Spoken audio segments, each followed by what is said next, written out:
Why do some countries become rich, while others struggle for decades? Why does one economy grow rapidly, while another slows down? Is it luck, leadership, or something deeper? To understand this, we need to explore one simple idea: economic growth. Economic growth means an increase in a country's production of goods and services over time. It is usually measured by something called gross domestic product, or GDP.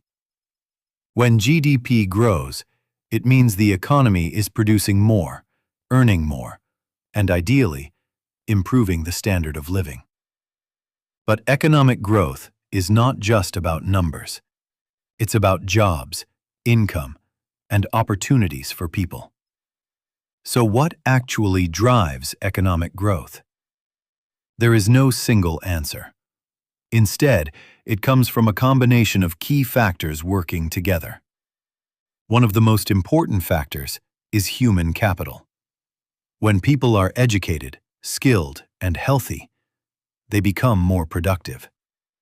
A skilled workforce can create better products, provide better services, and drive innovation.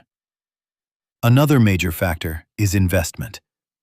When businesses invest in factories, machines, and infrastructure, they increase their ability to produce more goods and services. This creates jobs and boosts the economy. Technology also plays a huge role. With better technology, countries can produce more using fewer resources. From automation to artificial intelligence, innovation is one of the strongest drivers of long-term growth. Natural resources can also contribute to economic growth. Countries with oil, gas, minerals, or fertile land may have an advantage, but only if these resources are managed wisely. Many countries with rich resources have struggled due to poor management or corruption. Government policies are another critical factor. Stable governments, clear laws, and business-friendly policies can attract investment and support growth. On the other hand, political instability and corruption can slow everything down. Now here's an important question. Is economic growth always a good thing? At first glance, the answer seems obvious. More growth means more jobs, higher incomes, and better living standards. But the reality is more complex.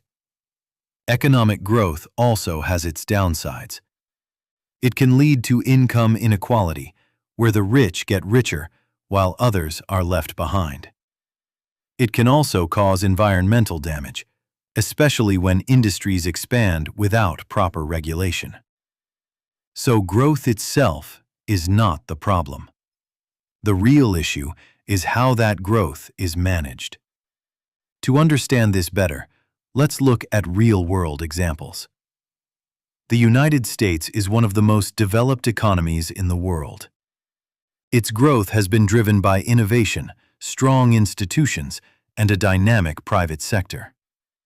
China, on the other hand, has experienced rapid growth over the past few decades, mainly through manufacturing, exports, and large-scale investments.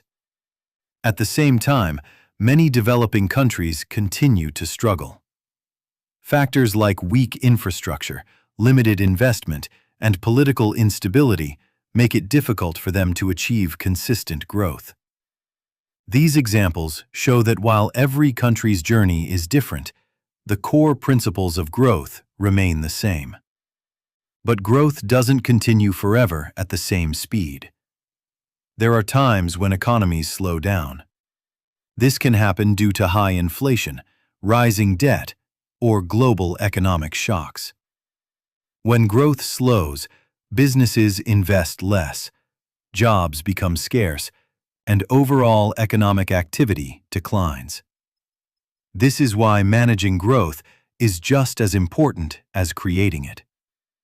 In the end, economic growth is one of the most important indicators of a country's success. But it's not just about growing fast. It's about growing in a way that is stable, sustainable, and fair.